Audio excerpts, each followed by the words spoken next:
What a hell of Those a are way to sexy start songs. I off the appreciate show. that. Thank you. You didn't even know I hit record, and you Oh, just dropped that surprise. line on everybody, Surprise. man. All right. Well, this is a first for Austin music people, a 4-person podcast. I'm very excited. Thank y'all for your willingness to come and share your story. You know, when I met your coworker Emily and told her about the show and the whole concept, she immediately was like, "Oh my God, you have to talk to my coworker."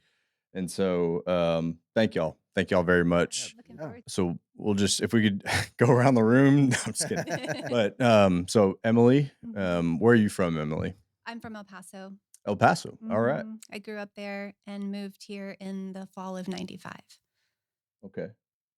All right. And yourself? Mostly grew up in Houston, actually from Louisiana, but grew up in Houston, moved here in fall of 94 to go to UT. Okay. And yourself? Houston area, like Clear Lake between Houston and Galveston. Dave and I are both kind of Houston refugees. So Yeah. Okay. we got to Fair enough. Austin as fast as we So could. what brought y'all to Austin? School for me. Okay. Yeah, same. I mean, Everybody go to UT? yeah. I didn't. Okay. No. Yeah, we like I think everybody like we're all kind of about the same age. We all kind of migrated to Austin because it's like, Houston and El Paso. They have their own scenes, their own stuff going on, but Austin was always so much cooler. Like So, Yeah. if you ever came to visit, you were just like, oh, I need to be there. so you were a music guy, and that's what brought you here. Yeah, I think we all kind Yeah, of were. yeah, for sure, for sure. And I think like for you in El Paso, that was kind of a big deal was that a lot of people just didn't stay. And this Yeah, was one nobody of two stayed. destinations. Everybody was very much ready to leave El Paso, and going to Austin felt like another state. I mean, you're so far away. And, if I was going to transfer to UT, then it was still in-state Yeah. tuition. Yeah, So right. that was huge. But Right. definitely like just so much more to do. And the music, I kept hearing about like emos and I was like, we don't have venues in El Paso. So like every show I went to was a house show. And Really? we had a Okay. mountain splitting the city. So west and east side. I lived on the west side, about 20 minutes away. You go to the east side, and the east side just goes on and on and on until you're out in the middle of nowhere and headed towards Austin. Right. And all the house shows there, you could get away with it easier. And so we would just see bands there until the cops came. Yeah. And you just had better luck on the east side. So let's set the stage for us. Who were the bands in Austin at the time? It wasn't necessarily bands that were from here. It may have been that they would always stop here, So like if you wanted to see like No Effects or Face to Face or any bands that we were into at that time, Yep. you kind of had to be in a big, El Paso. They'd usually sometimes stop for gas and play. Yeah. For me, the big one when I first, well, Spoon, obviously, yeah, but the first show that I saw in Austin, right when I got here for school, I went over to Tower Records for an in-store, and Mineral was playing. Oh, And that's that cool. was there were a lot of bands like that. Like Mineral got relatively successful within the scene, but there were a lot of bands that were just really, really good, but never really broke out of Austin. Okay. But compared to what I came from in high school when I was living in Houston, it was up in the north side in the suburbs. And there just wasn't a lot in terms of a scene at all. And this was the first time I'd been someplace that actually had a cohesive scene. Like you could just go out at any time and just see something, and Right. all the bands knew each other and they Right. were geographically in the same place. So it was just a really, really different experience when I got here. And there were bands like Mineral and other bands like a little lower level than that never found success outside of Austin, but they had a lot of gravity inside of the scene. So there were a lot of bands in their orbit like yours. Yeah. Well, it's interesting because like Austin, I've heard it referred to as the Velvet Coffin because Never it's- heard that. Yeah, it's like it's so comfortable to play music here, and especially before when rent was super cheap. Yeah. You could go drink for, I mean, basically free. Like the back room had nickel pitcher night. Like it was insane. Like dangerous. I'm not sure that should be legal, but it was super fun. But the Velvet Coffin idea was there were so many bands in Austin, and they didn't care at all about getting out of Austin because you could play, a couple times a week, different clubs at parties, whatever. And it was such a vibrant scene, but it wasn't one that was like, oh, we got to take the show on the road. It was just like, why? You can play every night of the week. So like I played in a band called Dynamite Boy, and it was, whatever, like early punk, pop punky kind of stuff. Okay. And that scene, it was just a lot of people trying to figure it out and like build stuff as we went. And so there are only really, if you look at like what a big music scene that Austin is, there's not that many huge bands that make it out. I mean, you got like, Mhm. Spoon, Trail of Dead, you've got um, Riverboat Gamblers. Like on the punk side of things, there's Mhm. not that much stuff that makes it out. And I think a lot of that because it was like people were having fun just playing parties and shows, and they were like, we're gonna put out music and just play for our friends instead of like, Yeah. why, go slug it out somewhere else. Yeah. Well, it was so I read this cool quote in this book. Have you all seen this book before? What book? It's the Oh yeah. Curious Mix of People, and it's about the underground scene of the 90s in Austin. Oh, that's cool. And like I started to break in his book a little bit, and it was the term DIY came out a lot. Sure. Yeah. And like it seems, I mean, even just the cover. Yeah. Yeah. It seems like the entire scene, well, like fame and money wasn't the thing. It No, was, no. I'm gonna go play for my friends. I'm gonna Mhm. go have a good time. I'm gonna go drink a nickel pitcher of beer and see what kind of trouble I can get I into. don't recommend that. No, for sure Nickel not. beer is bad. It was like 10-cent Yep. cocktails when I had my knee Yeah, spring dislocated. for the quarter So it cocktail was and A like- knee dislocated. Yeah. All right, come on now. Yeah, that at the was back room. The Yeah. back room, which is what the new emos is. Okay. And I don't even remember who was playing. I think it was, I don't even remember. Yeah, no idea. Big Mike or something. Yeah. Anyway, so there was like a bunch of us all there, a bunch of bands playing. We were all drinking a lot. And this guy, it was like a one-man mosh pit, he was Yeah, it shoving into wasn't everybody. a big enough show for it to No. even be a It did bit. not And I was, justify, we had taken your friend Christiane from work Yeah. to the show, and she didn't go to shows often, so I was like trying to watch her and make sure. I was like, Yeah. hey, I stood on the outside of her, and this guy, next thing I know, I'm on the ground, and I look, and I'm wearing a skirt, and my left kneecap was over here, Oh God. and I thought, okay, am I just drunk or? Yeah. And so everyone was trying to pick me up. Everyone's trying to pick me up, and I panicked, and I knocked it into place because I didn't know what else to do. And then I was like, I need water and I need my husband. And then we were going to the ER, but then Mike pulled the guy aside and then told Dave, we found him. You want to go back in the room and hit him? I'm like, what? No, we're just I going to go to the want to get emergency. to the Yeah, ER. just need to go to the Yeah. hospital. Yeah, No, I no, think we're those good. 10-cent drink nights, that was not a good idea No. at all. No. It was weird because it was such a fun scene, but there's also like this casual violence. Yeah. Yeah. where, like, Yeah. the band that I was in, the singer was a bouncer at Liberty Lunch back in the Okay. day, and all the people that he ran with were a bunch of like skinheads, like anti-racist skinheads. Mhm. They had to be Well, real the specific sharks. about Yeah, that. they but they wear a loved. t-shirt. Yeah, like, yeah. Yeah. Like, I swear. But they were people that just loved to fist fight. And so that's why they hired them at Liberty Lunch, because they were like, oh yeah, you can get paid to like Yeah. fight people, throw them out. And so it was a real weird juxtaposition of us. Like we were all kind of into more of the poppy kind of melodic Yeah. stuff. Uh-huh. And then we go to these shows and it was always it was something you were a little concerned about, but also it was pretty awesome that you were Yeah. just on the edge of danger all Well, the time. Especially if you're a witness to it Yeah. all, Yeah, and yeah, you yeah, were yeah. just you weren't participating. You Yeah. were just kind of watching the madness Yeah. unfold. When you Well, never Stitches, messed with the bouncers at Emos. Oh, no. Oh, That is that short like a dude, thing? Chris. Yeah. Yes, that he was Yeah, like no. this little tiny guy, and The the tall guy with the mullet that we saw. Yeah.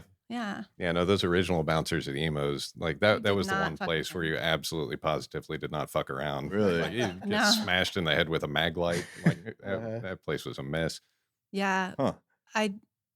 When I broke a beer bottle in somebody's head there, and I was What's immediately the statute of limitations on something? Yeah. I was We'd like to immediately refer to our lawyer. Oh God. was immediately So was like, that "Where's emo or was that Emily? that was emo. Okay. Yeah.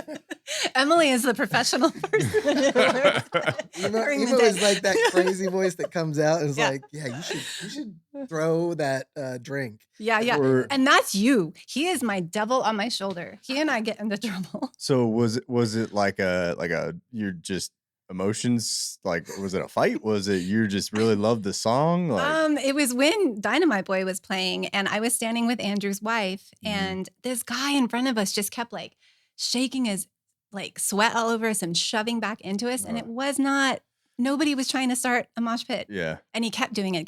And I was like, hey, Yeah. hey. And then I just got fed up. Yeah. I It's hear not that. great, but Dave is a saint. Dave, I am. Thank you Dave for acknowledging that. has kept multiple people from our crew from making real bad decisions. You need one, man. No, Me it's too. important. You because the two of them particularly have been bad decision making for their entire well, and now career we here. have Pete in the Showbruhs who will take care of, rough people too. He shoves them for us. So who's in the Showbruhs? You were telling me about the Showbruhs a little bit. It's us, and then our other friends Steve and Catherine, Okay. Kat, and then our friend Pete. And so y'all just get together and go check out shows. All the time. Yeah. Yeah. We have a text group and we make sure that we all know about every show that's coming in or Nice. whenever his bands are playing or, whatever. And we just go and I want to talk about Love your it. bands that you're Yes. currently in. Yeah, That's yeah. awesome. But so what venues are you hitting up mainly? Mohawk a lot. Yeah. Okay.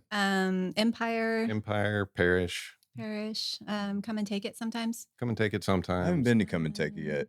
Is it a good room? It's okay. I like Yeah, no, it. I mean it's a good room, like it's Yeah. a good Means well. size. It means well. It means well. It's got a great sound system. It's kind of a weird vibe, right? It's Because it's just a like weird Frontierland setup. in there. Yeah. Yeah. I think it was kind of like a sports Frontier. bar that they've adapted into like a music club. Okay. And so it's kind of interesting because it's not as defined as a lot of different clubs. And it can be a good thing and a bad thing, but I do like the just like anything goes nature of Yep. it, where it's like, I mean, you could see like the Mac Sabbath, the Black Sabbath band that dresses like McDonald's characters there. I Or- didn't know they existed. Or Yeah. yeah, I mean it's it's all over the map. So Okay. It kind of reminds me that way of old Backroom. Yes. Because there wasn't like a Yeah, defined yeah. backroom Right. sound. Like you'd see punk bands there and metal bands there, It was mainly a metal hip bar. hop, whatever. So It was y'all- kind of all over the place. Y'all have mentioned Backroom a lot, and I'm from San Antonio, so I didn't grow up in Austin, and I moved here, spent my first time here in the summer of 2011, 2012, and then moved here in 2016. So Okay. and I'm a blues and country guy, admittedly, but I played in a pop punk band in high school, and I was into the punk rock scene in San Antonio, so I just don't know a lot of venues in Yeah. Austin. So is Backroom kind of like one of those staple venues of the scene? Backroom, back like then. I guess going back to what Andrew was talking about, like it was a deeply unambitious scene, right? So Yeah. nobody was trying to get out of here. They were trying to play the best shows Yeah. that they could here. So it was kind of which rooms did you want to play at? Yeah. Emos, original emos on 6. That was kind of where everybody wanted to be for every show. Okay. But Backroom was one that we played a ton.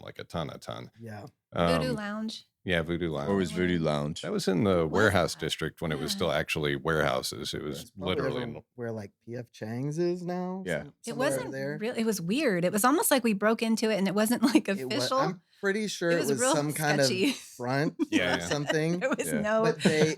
But it was like these guys that had this giant space and they had no booking connections. And so at some point, like I wandered in there and was like, "Hey, can we do a show?"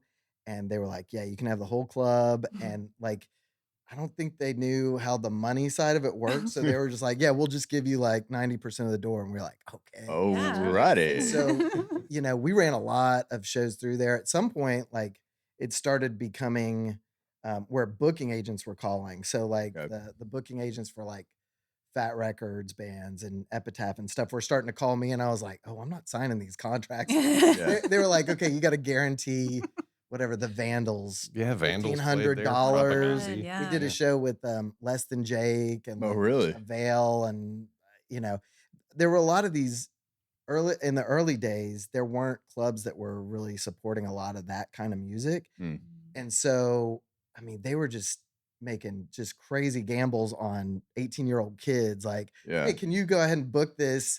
You know where a VFW hall is." And so we were kind of at that point where that's how their house shows popped up. That was Okay. something that I would rent. There was a place called Macbeth. Yeah, Macbeth VFW hall, and it's right behind Zilker Park. Oh, right. Oh, Yeah, I yeah. forgot about Yeah. that. And it's- Zilker Park. Yeah, it's crazy. Yeah. It's just like a little VFW, like a community center space. And so we would rent that out and we would have like 12 bands play. And it's all these Nice. bands. It's a Yeah. bunch of high school kids. Yeah. Who couldn't play real clubs. but I mean, it would be packed. We would Yeah. have like tons and tons of people. And so the guy that does Resound, like those shows in town, he did Fun Fest and Transmission. Anyways, he books most of the punk and underground shows. Okay. Mhm. He started up in that same scene. He had a hardcore band, and so he was like, "Yeah, let's book it." And so a lot of us were doing that, where we would find halls and book, whatever we could Yeah. there until they figured out that it was punk shows, and then they'd Yeah. kick us out and we'd find another place. But like that was probably one of the reasons too that like when they were having house parties, um, you know, all of a sudden, I guess somebody got their phone number and they're calling them Well, out. Well, it was no, entirely intentional. Like Yeah. we put our phone number out there like idiots. Like we put it in Maximum Rock and Roll. So like Was that a magazine? yeah, so Mhm. like there was it was the biggest national punk scene, Okay. right? So Punk Planet came later, which was pretty big, but Maximum Rock and Roll had been around for years, and this was like the underground publication, kind of overground publication for punk. And every year they put out a guide, a DIY guide called Book Your Own Fucking Life, and it was just like you put your house in there if you were a place to crash or Yeah. a place to play, or Wow. if you had a screen printing hookup in a city or whatever. So we were like a stay and play. Yeah. You can play and stay also at our house. So it yeah, was we fun. listed ourselves in Book Your Own Life, and man, I don't even Well- remember why we started doing shows, because everybody, I guess we fast forwarded, but like everybody who moved into this house individually, we didn't know each other terribly well, but we all No. kind of were in our own underground music space. I and was wanted to get working shows at going. Thundercloud on 12th and Lamar, and Mhm. I was having a party at the house, at the apartment I was living in currently, like a goodbye party. And I needed somebody to cover my shift. So I called the other stores. This guy answers. He's like, "Yeah, I'll cover your shift if you'll come, maybe talk to us. We need 2 more people to move into this house with us." I didn't know this guy. Interesting. And so I was like, "Okay, sure, whatever, I'll go." And then we went because we were just going to be roommates, and we went, and it was awesome. And it was right in West Campus. And I'm like, Mm. these people are really cool and sweet. We were idiots. And it was awesome. And so, yeah, we all moved in, and then we had that big Halloween party. And that was like, we realized we could get away with stuff. Yeah, that's right. That was the Mhm. first time that we brought in a bunch of Yeah. bands, and we had like 5 or 6 bands play, Mhm. and then And we were just like, everybody "Let's there. start So doing it." everybody who lived in the house, they kind of had their own little underground niche, right? There was Okay. like the hardcore kids, and then there was the straight edge kids that were kind of overlapping between hardcore and indie stuff. Ben was real into old punk and ska, and Mhm. we were into pop punk and melodic stuff. And so everybody independently, once we realized we could actually have shows there, they just started asking their friends, and those bands would get some openers, and we just started doing it more and more. And then we listed ourselves, and then all of a sudden we had to have a pad up on the wall next to the phone because people were just calling all day long, and we're just checking calendars and booking shows. And it wasn't anything incredibly intentional. I don't know what we thought was going to happen from doing that, but yeah, It it didn't was matter. yeah, It was no, organic, man. yeah, It we was- straight up became a venue. We were Great. getting calls from teenagers' parents asking, what the rules were. Whoa. Did you have to be drinking age? And we're like, no, honestly, we're How old You're were you not- at this time? so 1920, I guess. Okay. Yeah, because my 21st birthday was there. I was the first one to turn 21. Yeah, And so we were all, yeah. Wow. And how many people lived in the house? officially, That's a great question. officially, Oh, eight, yeah. 8 were on the lease, I think. There were 8 of us on the lease, and somebody was always staying there. If Yeah. it wasn't a band, it was, I don't know, people were just always there, and it's Did right y'all in have a dedicated room, or was it just like there's a spot on the floor? there. I'll show It you. was The the place they living played, room. the yeah. living room, The living I room was remember. the This venue, was- right? But Emo's room, which was at the back of the living room behind some French doors, Yeah. when it was a big enough show, we had to open the French doors in, and basically her room was the drum riser, I guess. Yeah. Oh wow. Yeah. So like there Yeah, and was I no worked- avoiding it. It was right in the center. I worked center at a of the house. bakery at the time and at Thundercloud, and I would sometimes have to be at work at like 5, and Mhm. so I just wouldn't go to sleep because I'd be like, well, we're just up, Yeah. And then the nights I would need to go to sleep, I would just close the French doors and just like make sure the drum kit was far enough out, and I would just go to sleep. And there was like one little hole in like that was covered with like this contact paper with flowers, and one little hole, and sometimes I would see an eye like Oh, looking God. inside. I'm like, So creepy. I'm trying to 4 a.m. sleep. Yeah. So, you said it was in West Campus. Mhm. Like where in West Campus? 24th and Rio Grande. Yeah. Okay, Which is insane because it's Yeah. right smack in the middle of all those frat houses. Yeah. And Oh, they frats hated us. hate that stuff. And Yeah. like it's kind of interesting because there like I guess in the 80s. I don't know if it's the same house, but there was a house in that area. Yeah. It was the It same was the house. same. house? Yeah, That's where because GRI her, yeah, Squid saw them Oh there. my God. So Yeah. it was the OAF house or something. And it was a bunch of like the early 80s punk rock guys. So like Butthole Surfers, Oh shit. Jesus Lizard, or before Jesus Lizard, they were Scratch Acid. And so I did not yeah, realize no, Yeah, it it was was the the same same. house because when she Yeah. went Wait, to so work y'all with lived in that house? Yeah, yeah. Yeah. And It went through some period After. of time where it Mhm. wasn't a punk house, and then it was again, and we didn't even know it at the time. We didn't find out until years later when your Yeah. coworker told you that he went to shows back then. Yeah. At that so it point. was, The exact but same it was the address. same type of house. Like Butthole Surfers would do a show Yeah, or yeah. like have a Yeah. show. Yeah. Yeah. When we moved Whoa. in, some hippies had been living there. So we Oh, took yeah. Like a over for some commune? hip. Yeah, Yeah. I think Yeah. so. And then their lease or whatever was up. And I remember they had a chicken named Yeah, yeah. Juanita. And Juanita. we really Yeah. wanted the chicken to stay, but then one of the roommates told them, like, said, "Oh, we're gonna pierce its beak," and And we they weren't were really not going fond of to, that. but Yeah, they no. took it. They wouldn't Yeah. let us have the chicken. I mean, y'all might have. I mean, maybe, but Brent might have. Man, yeah. that's crazy that y'all had no idea, and just No, the yeah, none. the essence of Ghost Pass. Was like, Yeah. hey, I'm missing some hard rock or It punk was rock. so in this. fun, and the neighbors around there didn't love it. I mean, it was the Cowboys were like behind us. There was Oh, yeah. their house, and then the alley, and then the back of the house. And they put one time we told them, the realtors, that like we needed more rocks back there because we were all getting stuck in the mud, Mhm. and we realized that there were too many rocks at that point. So we figured out that we could just floor it and go through the Cowboys parking lot and then cross your fingers that nobody was coming down the alley. And then you would kind of jump and then you would land and skid and hit the house. And it was so fun. That was like that's how you parked. That's how we Yes, parked. no, that was That wasn't like I got drunk in Florida. It's like, no, I'm No. just coming No, home from no. AZP. No, I was like, yeah, no. yeah, that was the entry Dukes of procedure. Hazzard move. Yeah. They kind of Standard. caught on and then they blocked it. So we couldn't do it. I was like, Is the house still there? no, they told No, Oh man. like in the last it year. hung in for a long Yeah, time. like It when really the- did. within the last years, and now it's leveled, but it was like 2 or 3 doors down from Cain and Abel's. Okay. All right. And, Yeah. Yeah, it was actually right at Right the end of behind 23rd Street. Yeah. It was 2305 Rio Yeah. Grande. We had some issues with the frat boys at Cain and Abel's too. Yeah, Oh, I bet. that's true. That didn't. I bet. So, Ben, how many people do you think you fit in this house on an average night? Man, it depended on who was it playing. would depend, like probably like 100. Yeah, 100 was probably where it. 50 sometimes. where I it mean, maxed holy out. shit. Yeah, no, Right, it was yeah. insane. There was also this insane pantry. And so, like, I don't know if this is still a thing, but there was a thing called Food Not Bombs. Oh, And yeah. so people would go to shows and they would bring, instead of paying, they would like bring cans of food. Mm-hmm. It was this like really cool kind of utopian punk thing going on where it was Yeah. like give food instead of paying money, and then that goes to people. The problem with that is people would bring like heads of lettuce or Yeah. like Well, and- weird stuff. Perishable So like I goods. would go over to their Incredibly house. perishable. Oh my I didn't God. live at that house, but I would go into that pantry and it was like a Dude. nightmare, like just rotting food in there. But once you crossed through that, Mhm. there was this side yard where there were always kegs, and it was Mhm. always like the cheapest beer.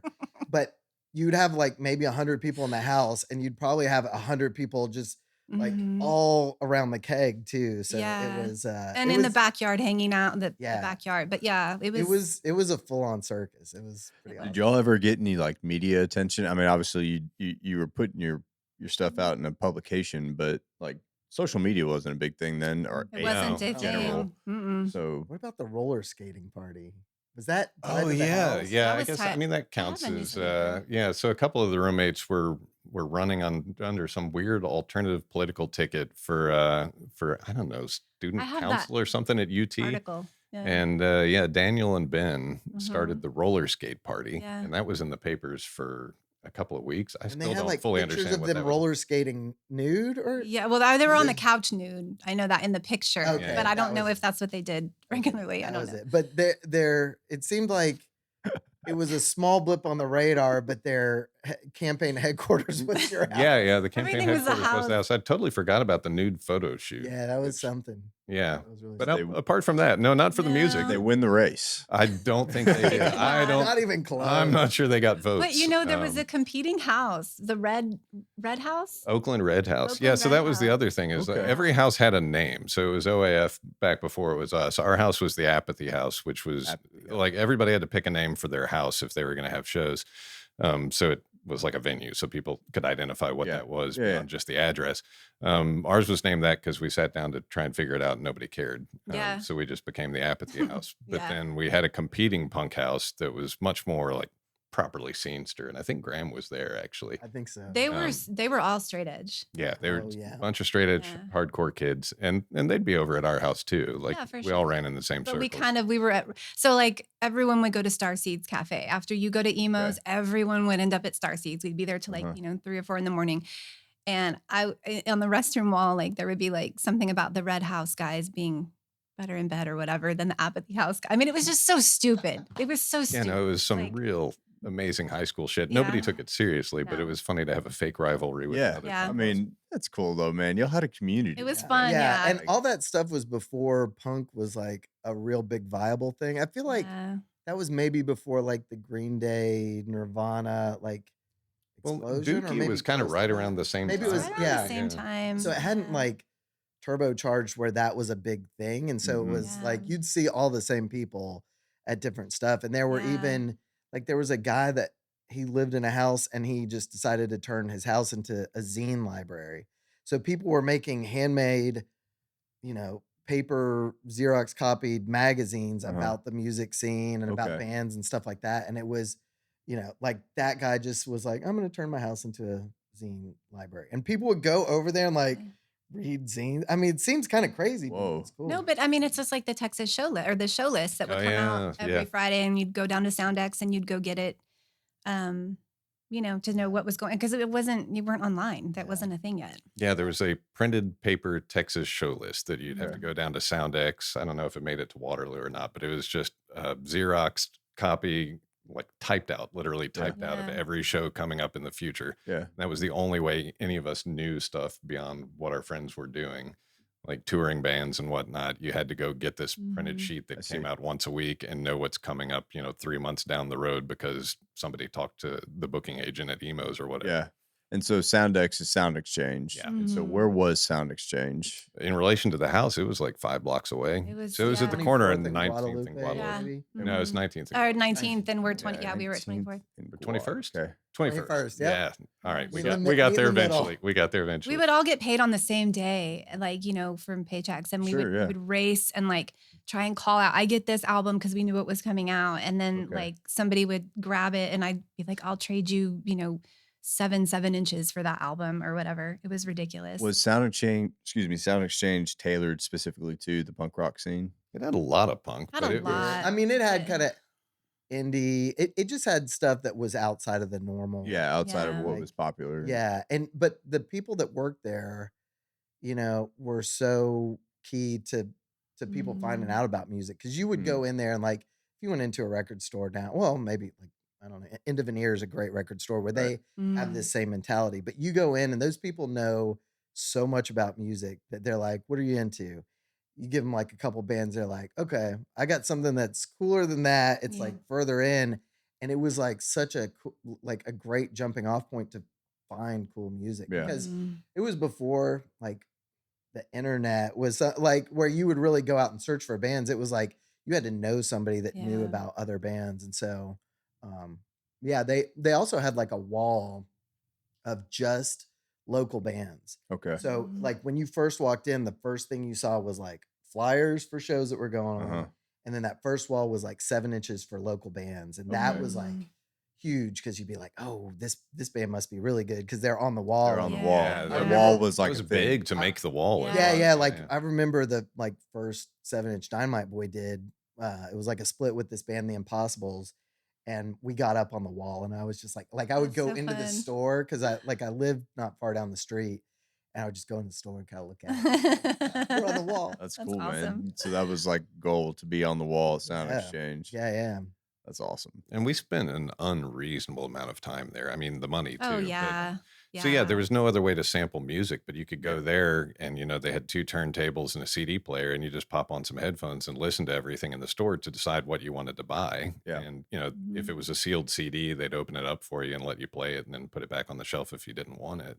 And yeah, everybody there, like I'd go up sometimes and listen to something, and somebody would notice behind the counter what I was listening to and tell me you need to listen to 2 albums before that because you're starting in the wrong place. Ah, I It was see. just Yeah. such a great way to discover Mhm. and grow. It Like, was such a shame when that went away. yeah, Yeah. I mean, it was It was kind of such a like great the resource. living room or like the Yeah. hub of that whole scene totally. Mhm. because everyone, no matter what kind of band you were in, like Mineral, that's like the start of emo stuff, or like, punk hardcore bands, garage bands like the Motards, like all of them all kind of originated from there. And so, I mean, it was it was it was the place where people could all kind of rally together, and Mhm. like everybody was kind of outsider and weird in their own way, but that was like a safety in numbers thing where you're Mhm. like, oh yeah, all the weirdos are going to meet up here.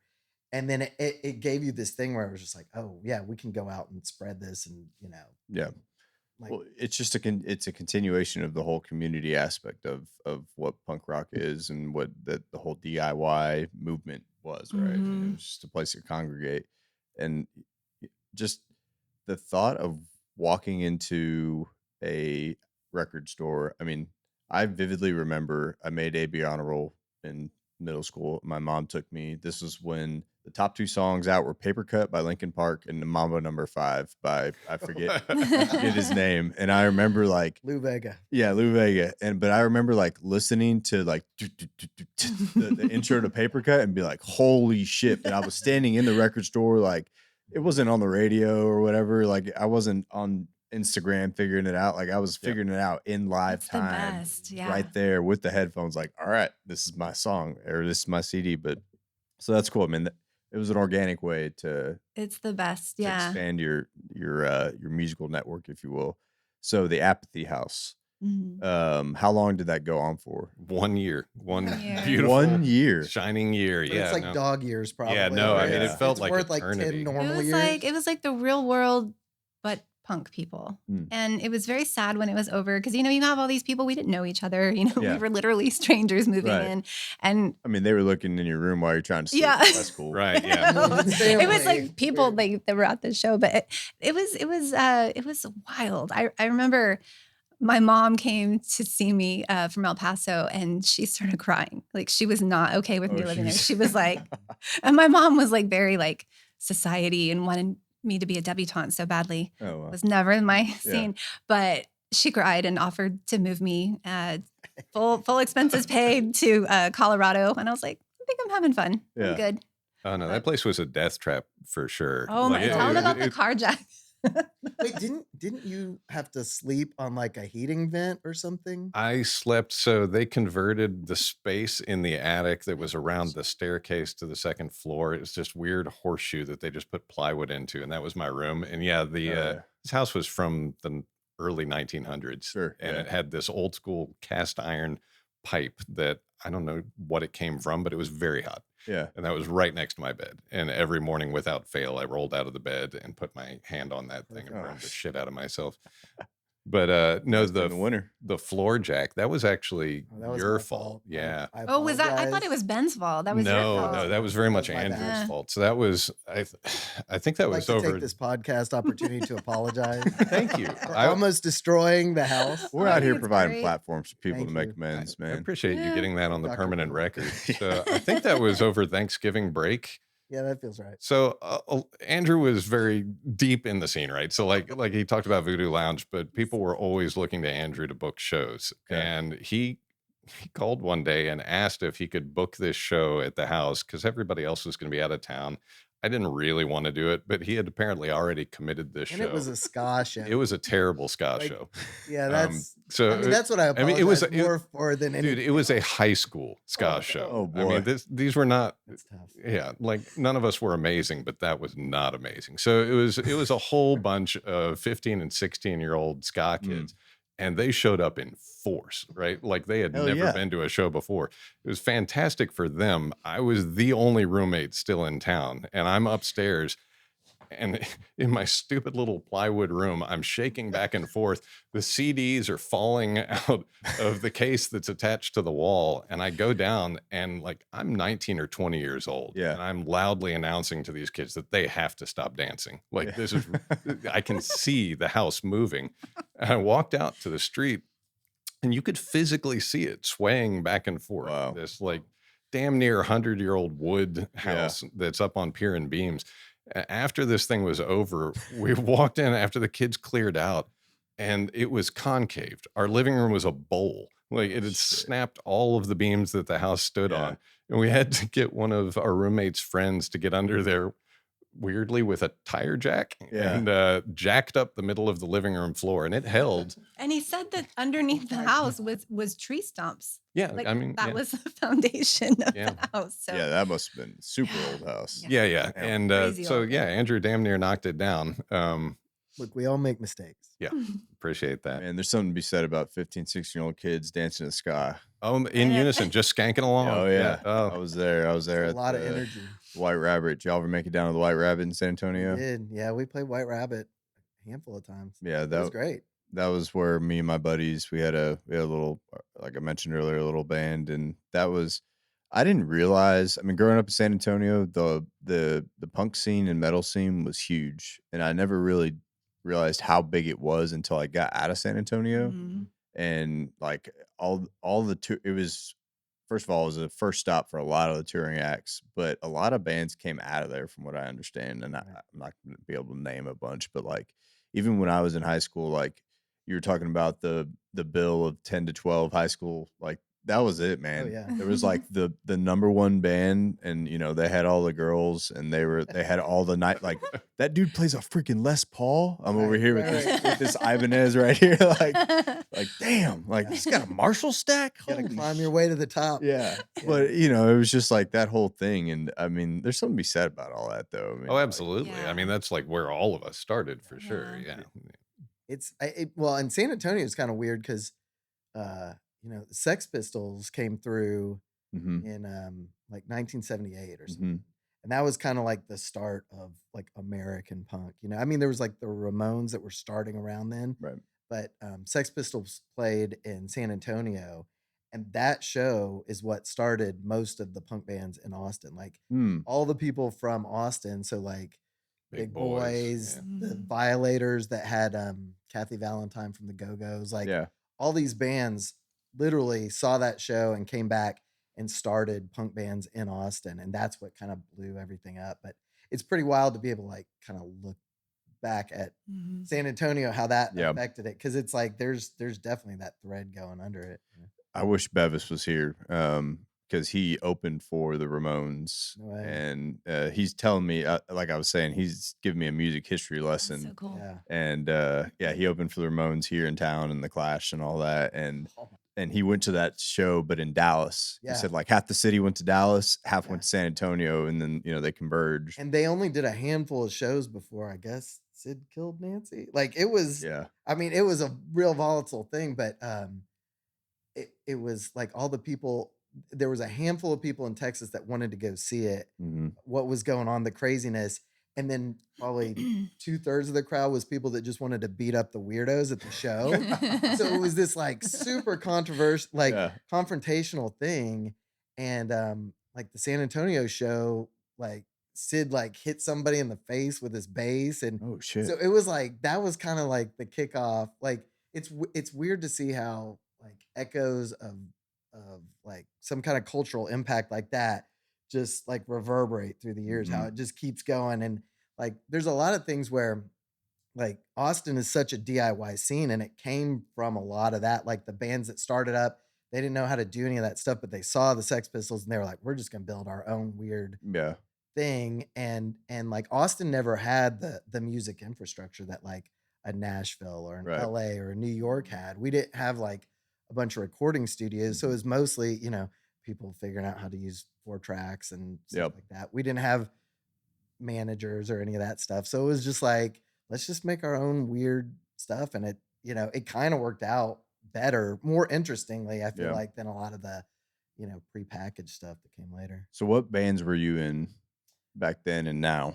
Um, well, yeah, I mean, I've played since like junior high, but Okay. You need to list them all. No, I'm not listing. Please, No. all of them. Or what we'll start with what instrument? I play guitar Okay. and sort of sing, but Dynamite Boy. So basically, I played in a bad band in high school, and we would play. What was the name of it? No, I'm not at liberty to discuss that. Okay.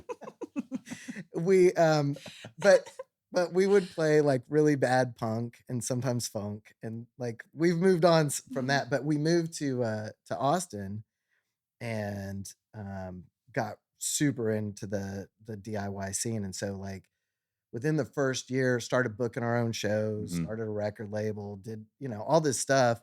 And so Dynamite Boy, that band, over the years kind of built up a following. Okay. And eventually, like we did a record out of El Paso, a label out of El Paso.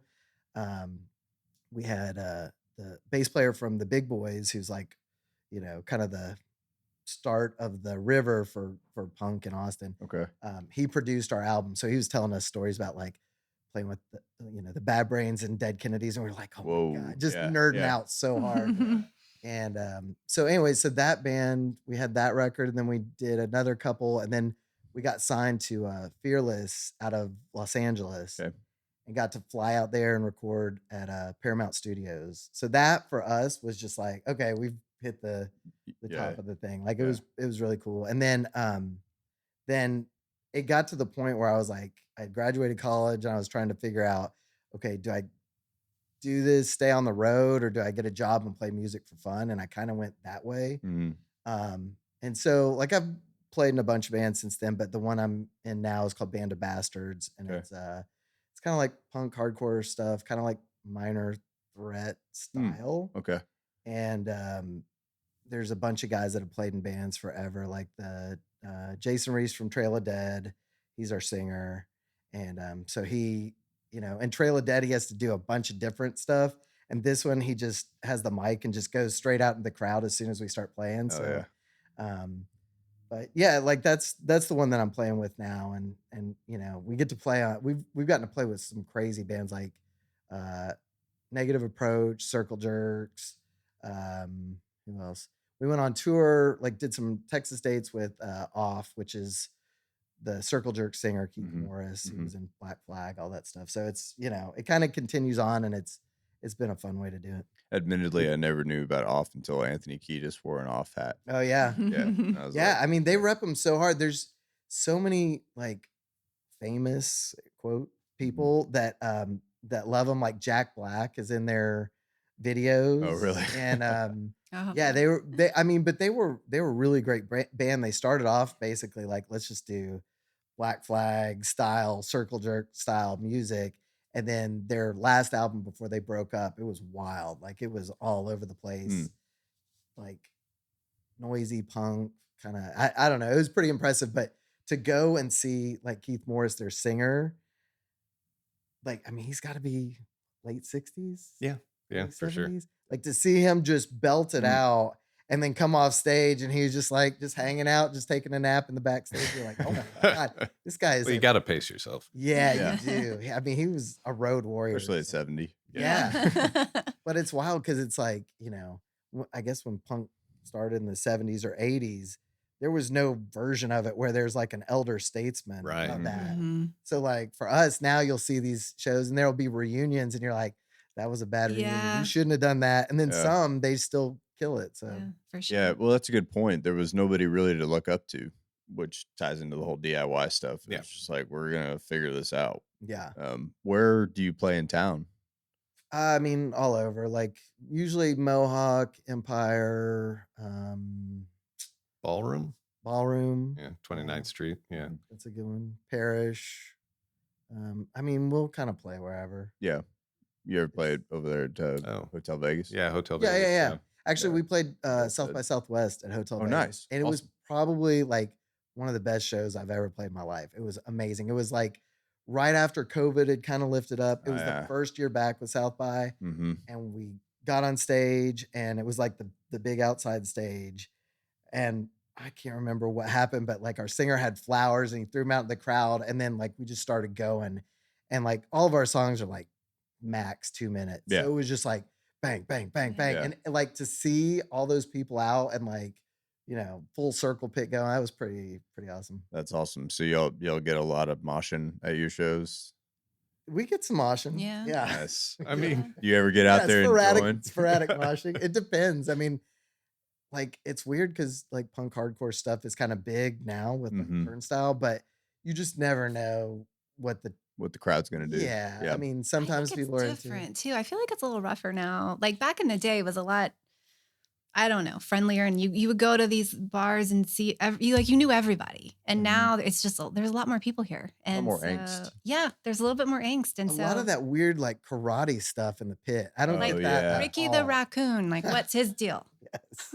There's Yeah. Yeah. Well, I mean, see, it's funny. It's like, I mean, I grew up going to Warped Tour, and so like that karate shit, that was like in every pit that you Mhm. saw, and it was just like, all right, I ain't going near that. Yeah. That dude's 300 pounds. He's gonna kick a hole in my chest. Like, Yeah, yeah. like, I we're don't- far too old to be doing spin kicks. Yeah. Yeah. That's just not like- Well, yeah. There's always that guy. He's like, Yeah. Yeah. dude, go hang out with your niece or something. Like, Yeah, There's yeah. The I Showbruhs. was gonna Emo's say, wearing the shirt. yeah, on the back. It's the only one, but we like the stupid slogan we put on there was "See you near the pit," because we don't go into the pit, but we'll always Yeah. stand right at the Yeah, on the edge. wall. Pit I adjacent. like to be Yeah, close we're and pit see it. Like adjacent. it's, I don't know. And there's always the fear I'm going to get bashed. well, there's into. the energy. Yeah. Right? So I mean, fun. at the end of the Yeah. day, like, I mean, you touched on it, like more melodic stuff. Like some of punk rock, I can't find the one. Mhm. Like, yeah, it's Yeah, just yeah, like, yeah, yeah. There's some stuff You- out there that's it's just, but it's like people aren't there to like listen to the soulful lyrics of the Mhm. singer. right. It's just like, You want to feel it. I don't Right. know. Like when we go to Mohawk, I've been to a show where we had to be upstairs once, and it was cool to like look down and see what it looked like. But the Mhm. whole time I was like, I just want to be down there. I just want to Yeah. be down there. I want to feel like the bass, and I just want to like, yeah, the energy. absolutely. And so, what's y'all's take on the current scene? I mean, you're playing in it, but for me, again, I'm not the last punk show I went to was at Bull McCabe's, right? Cabe's. Yeah, Yeah, think so. Mhm. Um, and I think they've since closed down. Mhm. But I had a hell of a time. My buddy was a drummer for this band called 98 Grenade here in town, and I don't know. I hadn't been to a punk show since like high school, and I had a freaking blast. And I need to go again. But my rant is all about like, do you feel like there's still a strong scene Yeah. in town I from do. what Yeah. there was? Mhm. Honestly, like I've felt in the last couple of years, I don't know if you guys have, but the scene now is more vital than I think I've seen it in 20 years. Interesting. And there was a time there where it seemed like every show we went to, and this has been a minute, but it seemed like every show we went to was another reunion show, Mm. and you could Yeah. only see like Hot Water come back so many times. Yeah.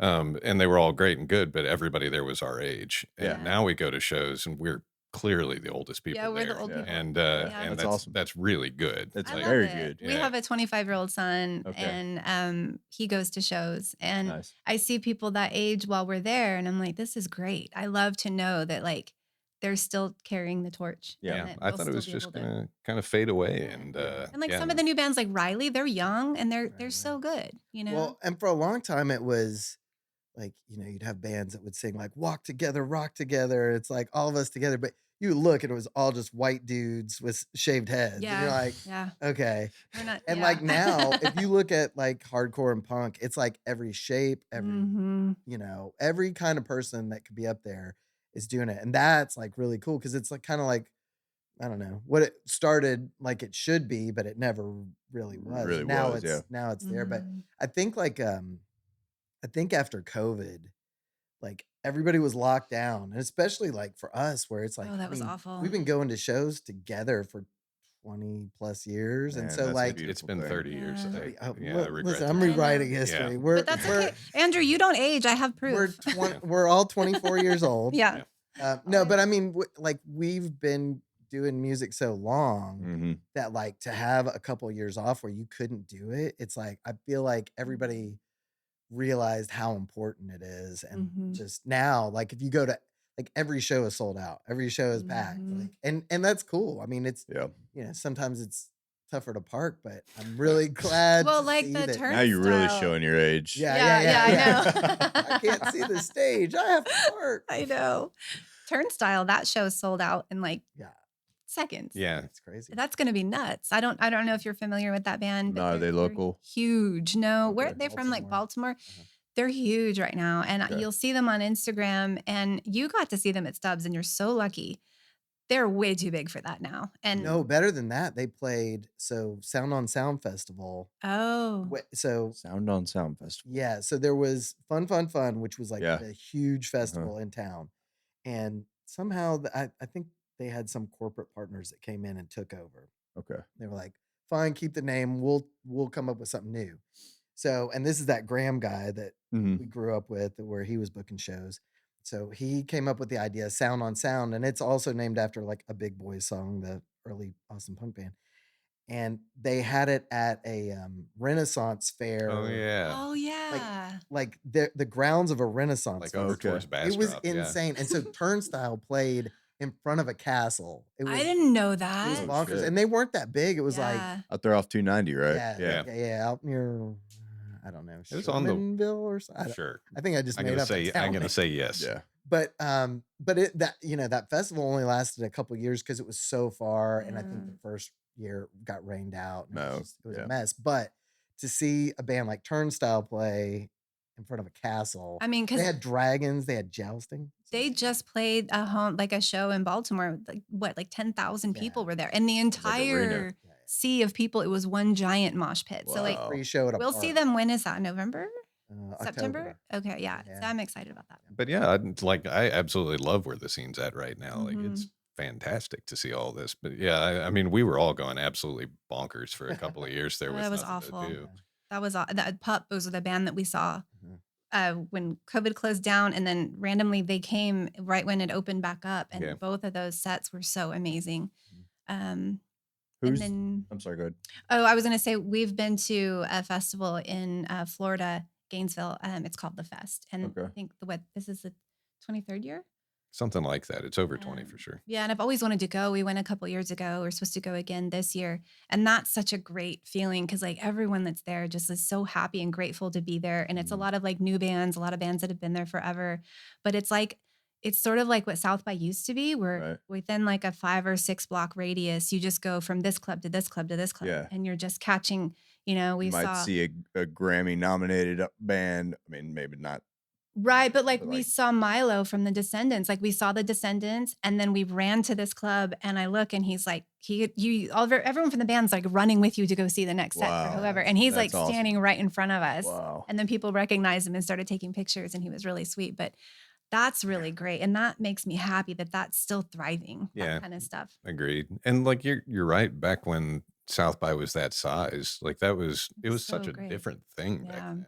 Yeah. I hate to be that old guy, right? But like No, it's true. I that don't was like like it I was think you can see don't it think now anybody- too, the way like they've scaled it back because I think they did Mhm. such a weird cash grab over the Yeah. years. Like my office was across the street from the Doritos stage where Lady Gaga played. That was the Mhm. Oh, grossest God. year. the Doritos. It was stage. a giant Doritos vending machine and Lady Gaga was playing on it. I was like, no, I'm thank you to out. all Yeah. of this. I mean, and I didn't realize that, and y'all correct me if I'm wrong, but it was South by Southwest started as kind of like a punk rock showcase. It was more of like, I mean, it was an unsigned band showcase, yeah, Yeah. and it wasn't specifically punk rock, and I'd say most of it was probably kind of indie college rock, kind of like off the beaten path stuff. But it was almost entirely, if not entirely, bands that were unsigned, and it was a place for them to be in one place where the record execs could come and see all this talent that wasn't signed yet. And then somewhere along the way, it just morphed into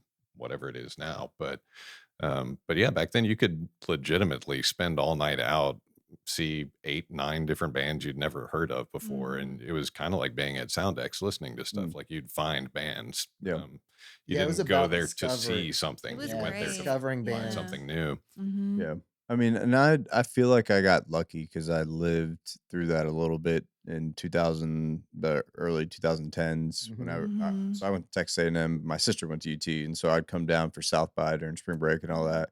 And I remember seeing Chance the Rapper, y'all know Chance the yeah. Rapper, Mhm. on a stage the size of this Oh, office. yeah. It's the best. And like Yeah. Acid Rap, his like EP had just come out, and I was like, holy shit, like this is the guy that I listen to all the time, and I'm just seeing him with like 40 people in the Right. crowd. Yeah. Yeah. Yeah. You know, and that, like, to me, that there was just something magical about that, and the whole commercialization. I mean, yeah, that is South by now. Like, Yeah, you that's just can't what it find is. those moments anymore. It's Very too hard. Yeah. yeah. Well, and like, forget going to any of the official stuff. What I Mhm. like about South by now is the acts that I follow that might not be that big are now Mhm. coming into town and playing the unofficial stuff. Yeah. Yes, Mm, that You does know, help. and so Mhm. that there's that side of it, which is still pretty damn cool. Mhm. There was a while where there was a real battle between the people that ran South by Southwest and all the unofficial parties. Because what would happen is they would pay like big bands to come in, not play South by, and play an unofficial party, and those were way more fun because it was Mhm. like you didn't have to have a badge, you didn't have a wristband. It was Yeah. like everybody Free could show up. Yeah, it was tequila. free Yeah, tequila. like Yeah, and like Yeah. Dorito Locos from Taco Bell. yeah, Like, hell yeah. talk about bad choices. Yeah. But I mean that was amazing because all of these free shows, and there's kind of that weird balance between like art and commerce and Yeah, stuff like sure. that. And that was the one spot where bands figured out, oh, we can milk these companies Yeah. Yeah. and make them pay for us to have an amazing Yeah. show. Yeah. Whatever. We Good don't have for to, them. yeah, we don't have to do anything other than just play this show, but all of our fans, everybody gets in for free. So Yeah. that was kind of like the sweet spot. And then South by Southwest came in and they had like an official decree that like any unofficial parties will pull your license. Like it got Oh, real wow. contentious. They got in the lobbyists. They got in the city. Big time. Yeah, there was a hot minute there where they were basically subsidizing the best shows for about 3 or 4 years. Oh yeah. Wow. Yeah, that was I didn't great. realize that. I didn't realize that was like a kind of a thing. So if I want to go see some of the best shows in town, who should I be going? Who should I be looking for? Oh, band wise or Band venue wise. wise? Yeah. Yeah. Oh I man, I mean- think Band of Bastards is probably where you have to Yeah, start. the Band of Gamblers are Bastards. fun live. Yeah, no, Gamblers are great. The Gamblers are Gamblers. great. They've played forever. Riverboat Gamblers, they're from here, or they're from Denton. They're from And then they Denton. moved to Austin. Yeah. But I think They're they're putting so out some great new live. stuff. The singer for Band of Bastards, he's in another band called Tear Dungeon, and it is a real experience. It's like a bunch of dudes that wear all white. They have like weird latex masks, and they spit fake blood on the crowd. It's called Tear Dungeon. Go check it out. It is the wildest show. It's you like will shock see. rock stuff. Kinda, yeah. I don't know. It's like, I mean, the music is basically punk rock, hardcore Yeah. stuff, Yeah. but like they get the crowd so involved, and it's Mhm. kind of like, I don't know if you ever saw Guar, like the band that Yeah. spits blood. And does Yeah. this. Yeah. But they are it's comedic in the way they do it. Yeah. What's the band in town? And I don't really know if they're not punk. Well, there's Grandmaster, who is they like he's like dresses up in like a cloak thing with like a headpiece, and it's Yeah. this like crazy stage presence. And there's another band, I'm forgetting the name. Everybody does this at their shows, making it's like the diamond sign. I saw them at South by San Jose. Mm. God, I don't know. I can't remember the Just band. edit I in feel and like I post. saw Yeah. something Yeah, at of, like on Mohawk's page. People were doing that in the crowd. Like I didn't know who it was, but I vaguely remember that. Yeah, It's almost hard to keep up with all the bands that are out there now. that's a good problem to have. Yeah, It I is. know, I It love is. it. for Mhm. sure. That's I like Generation Exit. I think Yeah, Oh yeah. they're definitely. doing some pretty good stuff. I'm trying to think Mhm. of who else we've been seeing. Like a lot of it has transitioned to us seeing nothing but road shows where the opener isn't even local anymore. It's been Oh man, there's that one emo 2-piece, and I'm blanking on the name, but I'm going to figure it out. And then we'll drop that in. we will and drop post. that Yeah. in and post. Uh-huh. Man, yeah, it's all right. Yeah, a lot of, I Yeah. mean, a lot of it too at this point is like friends of friends bands, because Yeah. we've Mhm. played or had house parties or have hung out with Been these in the people. scene So for like so long. Gentlemen Rogues is a great band. Like they've played with Superchunk and a bunch of bands. There's Black Yeah. Books.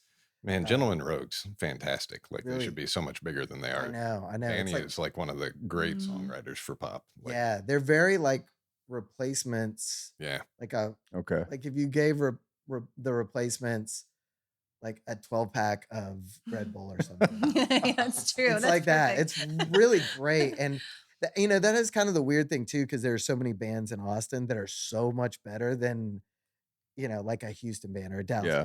band, or, no shade on them, but Well, some. I mean, most shade. Yeah.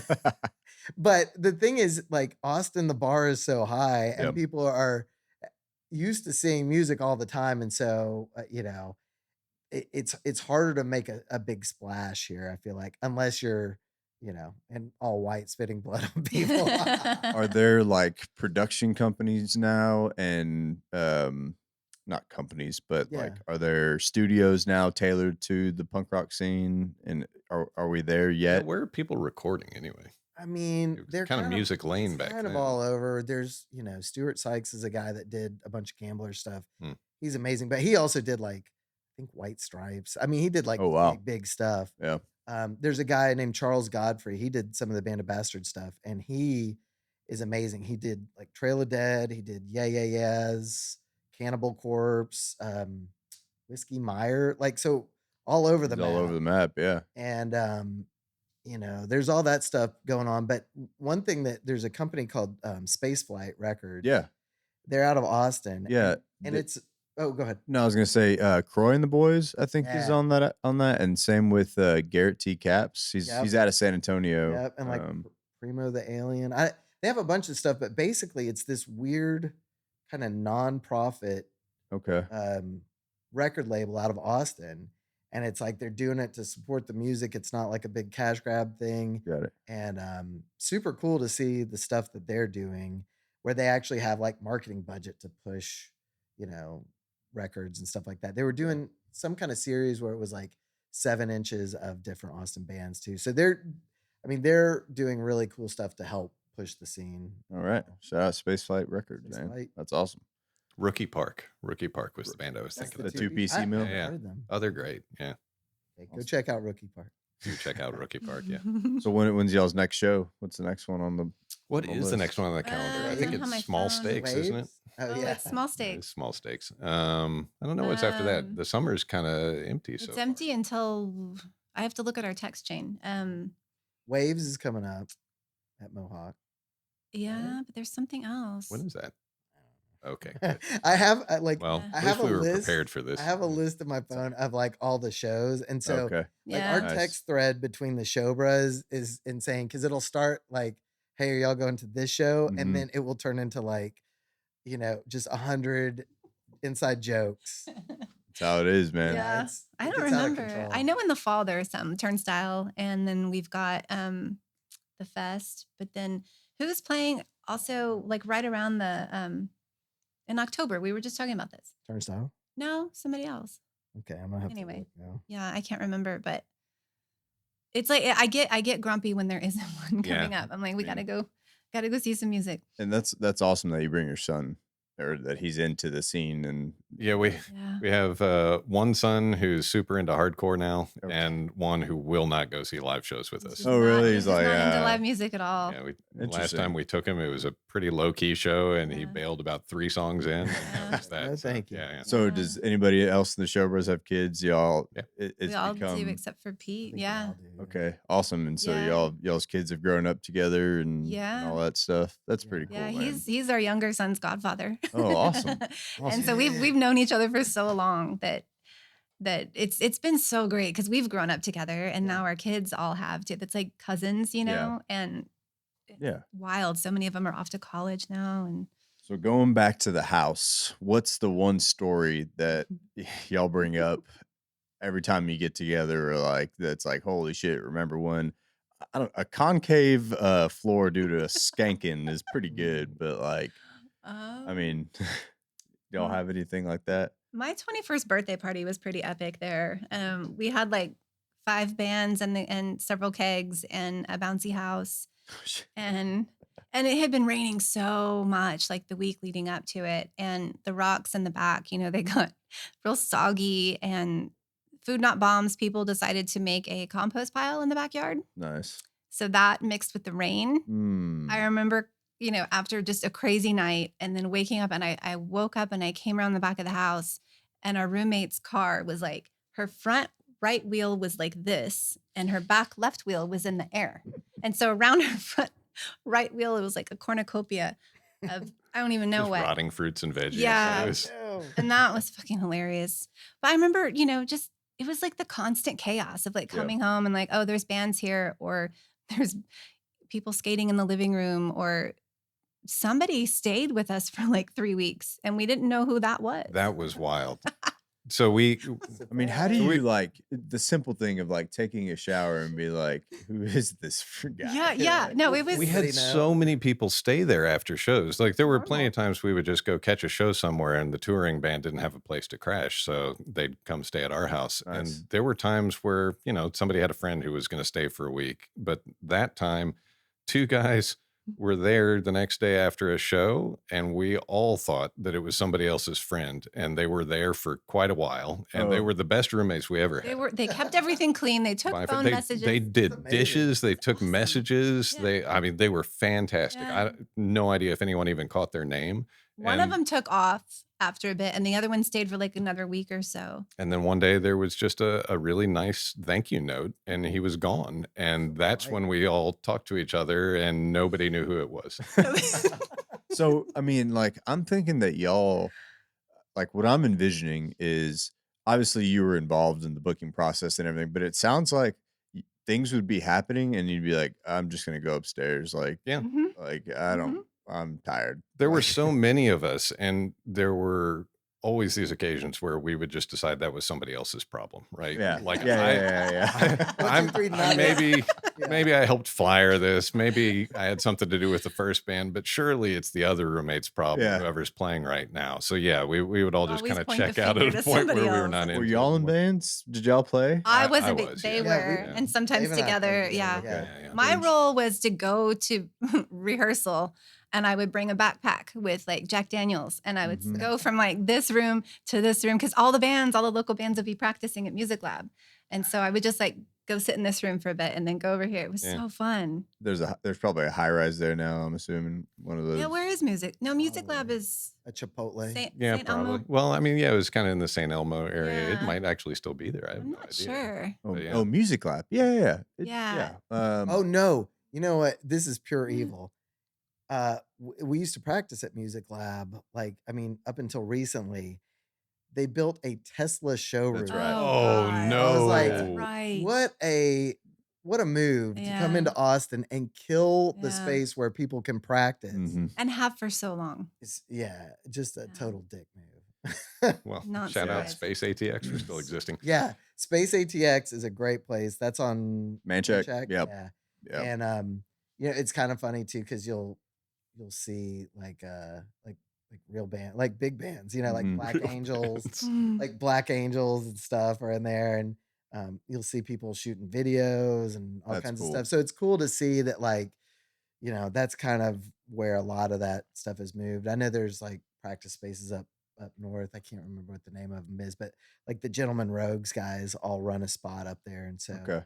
it's it's hard to find practice space now because Mm. it's rent is so expensive in Austin that Yeah. it used to be you could just find a place for super dirt cheap, throw up some egg crates or blankets or whatever, and Yeah.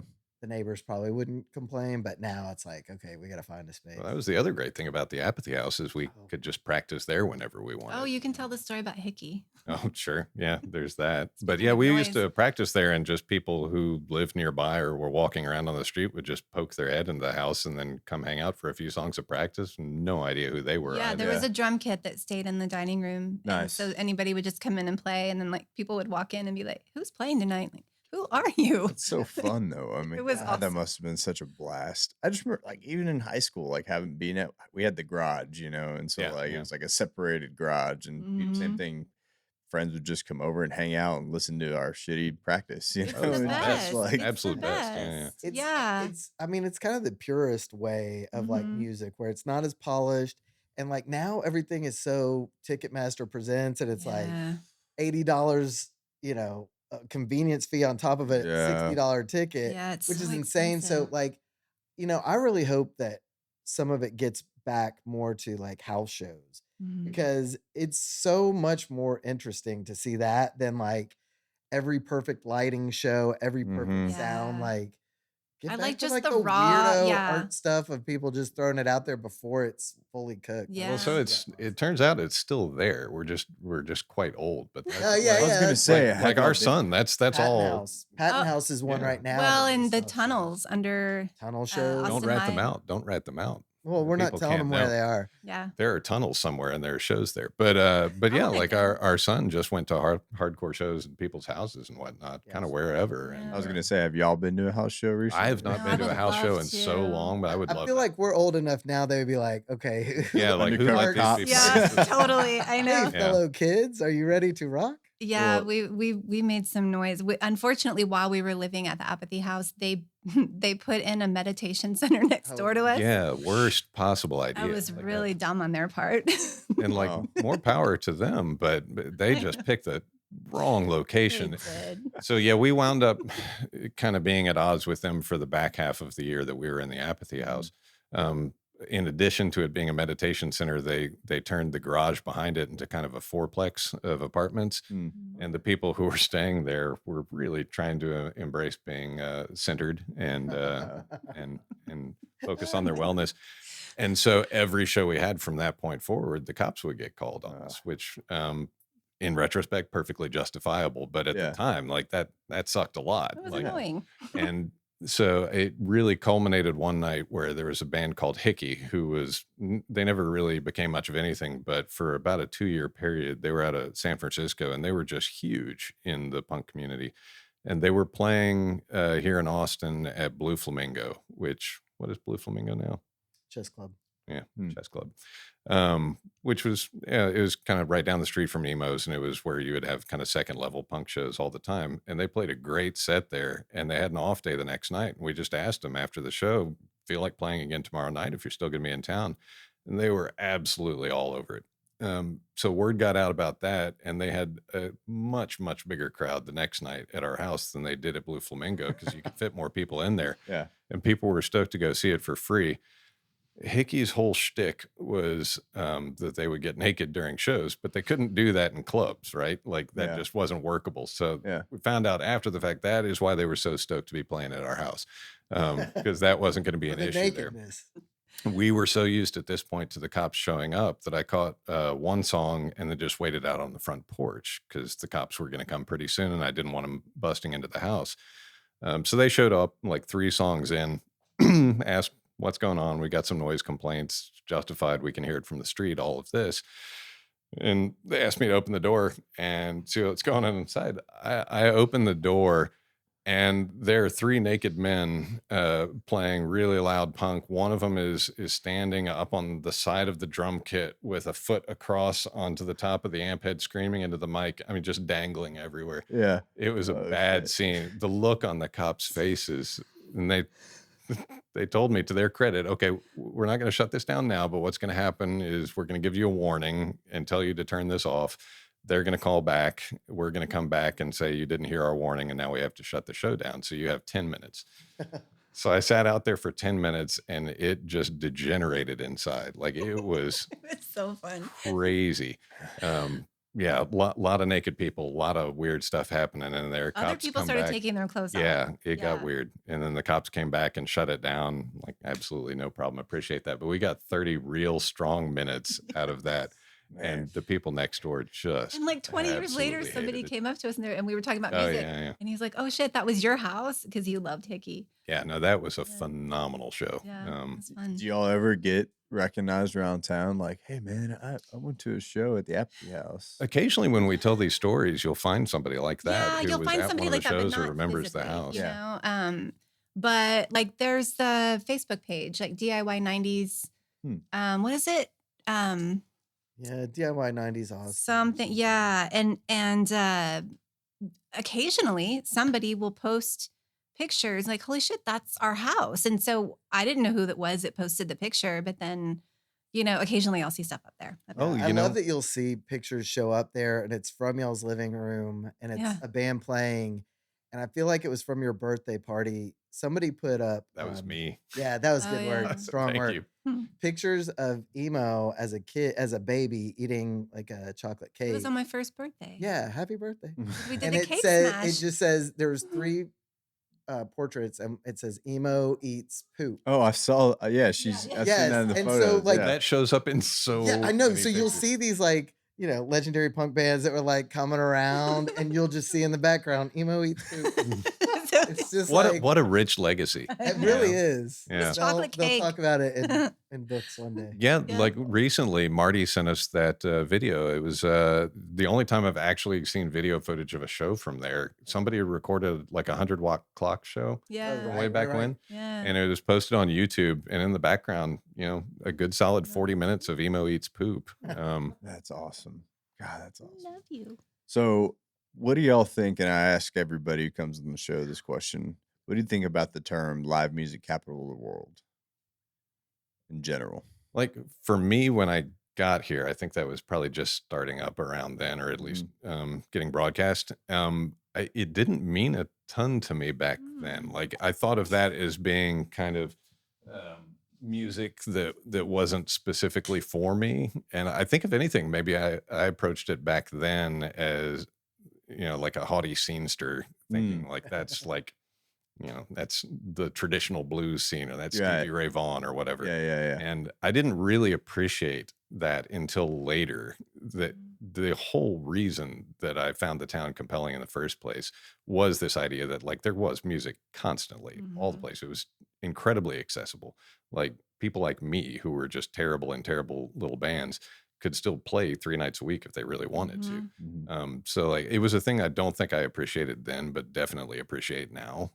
What an amazing thing to have. Yeah, we've been access really to when you're a lucky. teenager trying to figure this stuff out. Yeah, I think it was kind of like a marketing slogan. It was, yeah. That was just kind of empty for a long time, and it, South by Southwest started to give it a little bit of cred. But like when we first moved here, I remember 6th Street was just all horrible Yeah. blues and funk, and like Yep. kind of like it was just bad. Like it was not good music. And then like emos started doing stuff, and really like the 6th Street, like that always gets the rep for having live music, but most of this music on 6th Street is awful. Like it's bad cover bands. It's like and even the blues stuff, I appreciate like good blues, but this was not good blues. This was just like, here, watch me rip this solo for 20 minutes and be like, no. Yeah. But like when emo started on that corner, like really Red River became the live music epicenter. And so Yeah. like Red 7 was the best. Red 7 was great. Red-Eyed Fly. Red-Eyed Fly. You had Beerland. Beerland. Hell, Atomic Cafe was actually pretty good for a second. And so a lot of that started to pop up, and that to me was always like the live music center. A lot of the reason that was like venues started popping there was because the rent was super low because it was in the floodplain. So if we ever had storms or whatever, those clubs were going underwater fast. And so like anyways, that became the area where it was interesting, and I felt like the real live music stuff was in reaction to that like generic like you see Nashville where they've got that Broadway. Broadway. Yeah. And it's mostly just country cover bars. They probably have more live music than Austin does. Right. But it's like it's so soulless. It's just like Yeah. people churning out, whatever. Yeah. And Red River was kind of an antidote to that. And so that to me was when it was actually like, okay, I can see that. That's legit. Yeah. I mean, what about you? What do you think? I would agree with that. I don't think it meant a whole lot to me either. And I was just kind of mixed up in going to as many shows as I could and not Right. really thinking about what that meant, just that, and I'm still always wanting to see music. But I think more than anything, when I see it now, I'm just grateful for it. And I'm grateful that if my kids wanted to, they have that opportunity. Right. Even if Mars doesn't want to. But I am grateful for it. And my mom would always say that I'll outgrow it one day, and I never will. I don't care if all my knees dislocate, like I'll still keep going. I really hanging will. out on the edge. I totally will. And I love it. And I'm so glad that I came here when I did, because watching it change and the city change, it's been a constant for me, Yeah. in the scene that we've been Right. in. So I don't know, I just love It's it. your version of grounding. Yeah, for Absolutely. sure. I get Yeah. so antsy if there's not a show Yeah. like coming up. And so I love it. Yeah, I like really getting to do. hang with these guys, like the Oh my Showbruhs God. crew. It's Like the I best. would say, 90% of our best, like my best memories, are Mm-hmm. hanging with this crew, going to see live music, and it's such an important piece of the puzzle because Yeah. you work during the week and you're like, okay, Yeah. but mentally I'm always like, oh, I can't wait for the next show. This is Yeah. gonna be so Totally. Oh good. yeah. It's Totally. it's like running with your tribe kind of deal. Yeah. Well, and Red 7, like, I'm sad to see places like the old emos go, Mhm. and Red 7, which is now a comedy club. Red 7, Is that across from Empire. Right across from Empire? Empire, Yeah. Yeah. The creek in the Creek in Yeah. the Cave. Yeah. And so I just turned 49, and when I turned 35, I wanted to have a food fight. Like, I wanted to have a giant fucking food fight. I wanted to slap my friends' faces with ham steaks and everything. Normal And stuff. yeah, just Yeah, normal. I yeah, mean, like a traditional. cartoon. Some And people go to brunch. But, all right. not me. No. Some turned to ham steaks. Yeah. I know. It made grocery shopping a lot of fun. But they let me, I think they charge us like 120 Yeah, they bucks. charged us just over $100. They gave us the PA. Markov played. Yeah. We had a bartender, and Yeah, we then had they a just told us bartender to please clean up when we were done On a and tarp Sunday off the PA. afternoon, and we tarped off the PA so that, because I kept asking too, like, Yeah. Are you sure? I want a food fight, but we can just do like pie tins with whipped cream. And they're like, I Yeah. don't care, just like whatever.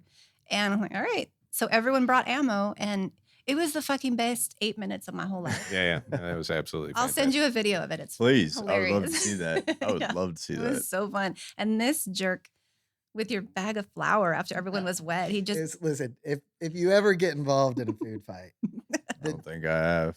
well, I turned 35 this year. You're giving me. Oh, here we ideas. go. Okay, so here's what you Yes. do. and we all turned 50 next year. We're doing it so again. the trick is mustard, ketchup. Yeah. Just do a preliminary loop and then hit them with a bag of flour Oh. because it just sticks to them. It's great. I think we also had like a super soaker of pickle juice. So- Yes, Someone brought a George. super Oh. soaker Nope. full of pickle You juice. don't want any part of that. You guys, I told Dave that when I die, I want to be cremated, and then I'll be the flower. Grim stuff. Grim At stuff. Mohawk. Really dark. Really dark. Yeah, and- no, it would definitely have to funny. be at Mohawk. It's been interesting Yeah. through the years, like what home base has been. Yeah. It Yeah, was, Mohawk's It my was favorite now, emos, then for it was sure. Red 7, now it's Yeah. Mohawk.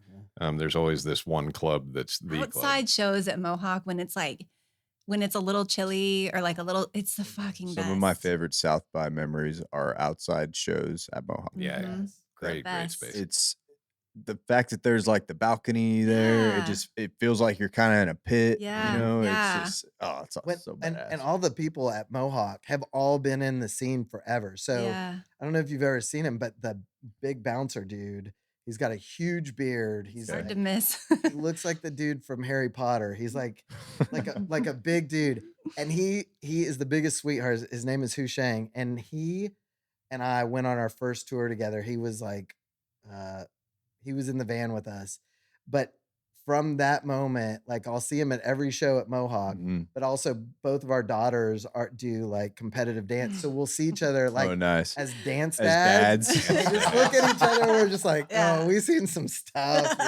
So it's a weird worlds collide, but That's it's also awesome, the man. cool thing about like Austin. It's like a lot of the people that are still Yeah. into music. Yeah. because we've been doing it so long that it's just Yeah. it's like a family. It's Yeah, and that's part of what was great about the actuality of the live music capital of the world. Part of it was coming from Houston. Like you were down in Clear Lake, I was up north, and one of the problems was there was no real scene. There were good bands, but there was no scene per se because everything was stretched out all over the Mhm. place, Yeah. right? So there wasn't a place where you could go and there would be 3 different venues, 5 different venues where you could just check stuff out and know everybody there. Mhm. You were just isolated in your own little pocket of it. And you'd go to a show when you could. But here in Austin, like from the time we got here, there were places like SoundX. There was Red River expanding out onto 7th Street, where there were places to go where you would wind up running into the same people over and over again. Right. You'd be in bands with them, then you'd be in bands with other people. There was so much cross pollination, and then you make friends for life. Like Yeah. Mhm. um, if I didn't have that here, then I'd be missing so much of that, right? Because there was nothing like that in Houston, that there was going to be a single area that I was going to be in where I was going to know everyone. So that's been, I think, the biggest thing for me, is just having like a concentration of stuff that actually fosters a scene. You kind of need things isolated in one place for that to work.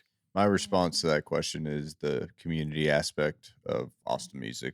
You know, obviously I'm biased. There's music communities all over the place, but like, I mean, you just touched on it. Growing up in Houston, there wasn't the scene aspect, and really for me, scene, community, ecosystem, it's all kind of the same Mhm. term. Like it's all just a group of people getting together with common interests and just having fun.